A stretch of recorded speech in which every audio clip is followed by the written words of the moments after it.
Today I'm going to be doing a review of the AVIN Android screen for the BMW E70 X5.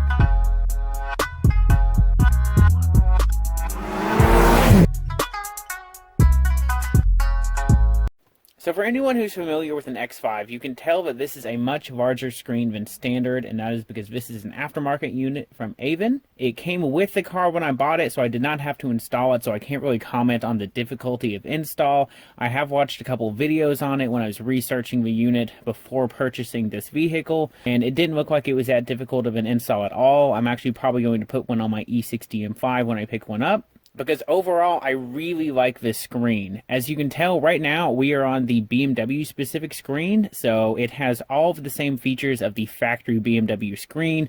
It retains all of that, so I can go through, I can check on my vehicle info, I can go through and check vehicles. Anything that you can do on the regular BMW screen, it will do. All of the buttons for the Idrive control down here still work. I can hit the radio button and go straight to radio, navigation, and I can go straight to navigation. All of those buttons still work.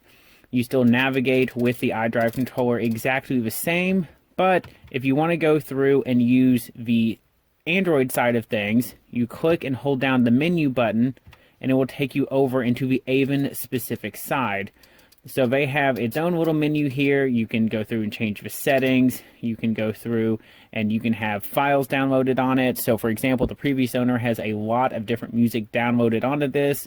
We'll eventually go in and swap in my wife's music, but you can store music on this, you can store videos on this. So it has a lot of great functionality, but the biggest benefit for my wife, other than the fact that the screen is much larger and looks a little bit more modern, is the fact that you can also plug in your phone and it has Apple Carplay on it. I haven't tried using it with my Android phone yet, but you basically plug it into the car where the USB port is inside the glove box, and you can hook your phone into it. So I'm going to grab her phone, and we'll pull that up, and in just a second I'll show you how that works.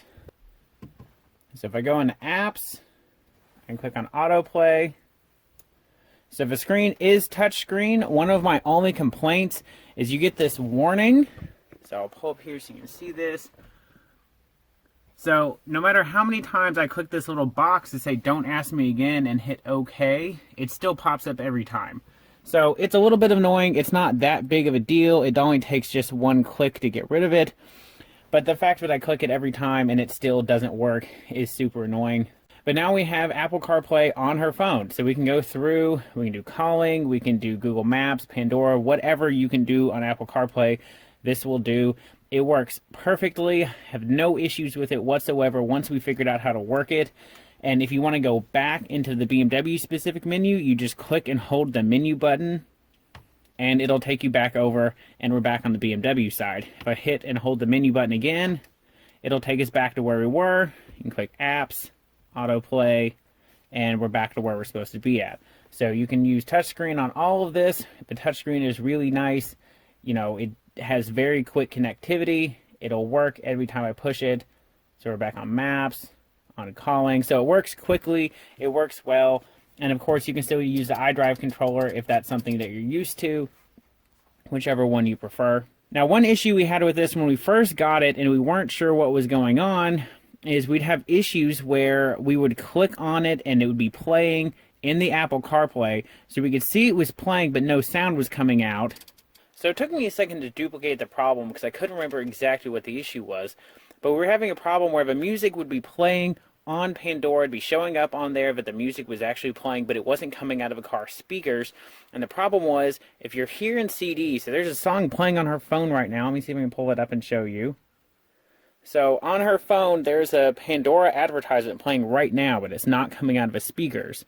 If I hit the CD button on iDrive, it gives me these options. You have to go to external devices, and now you can hear it coming through the speakers because you have to make sure the aux from the front is what's selected, so you get the sound coming out of the speakers.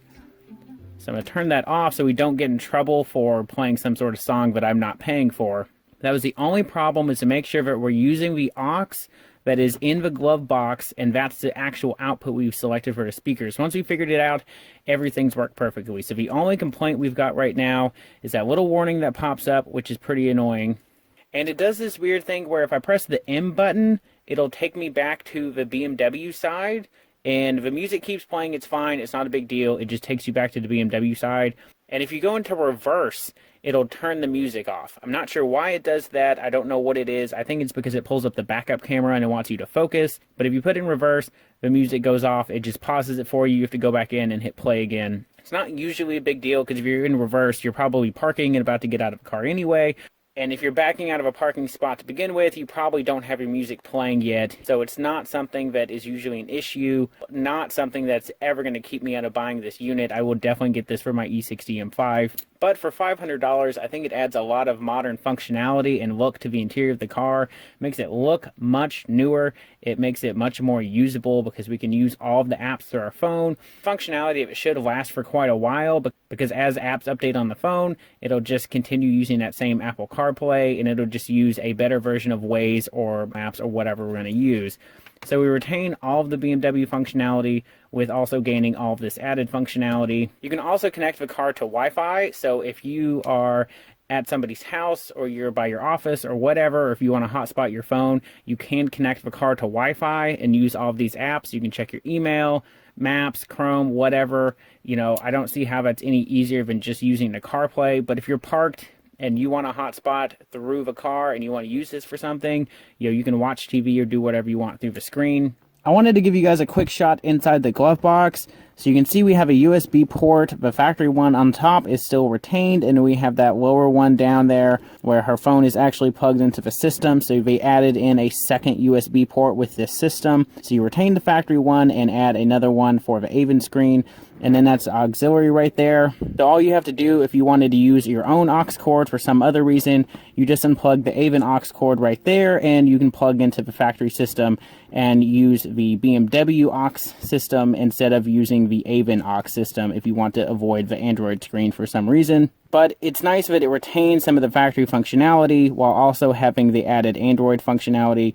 And of course, it's completely reversible. For whatever reason you wanted to switch back to your factory screen, you could do that as well. It is definitely not as perfect as the factory screen in the F85 X5M, but it is definitely much better than the E70 screen, and I do really think it's worth it. I don't really have any major complaints from it. It's just those tiny little things that do get annoying, but you get over it and get used to doing that every day.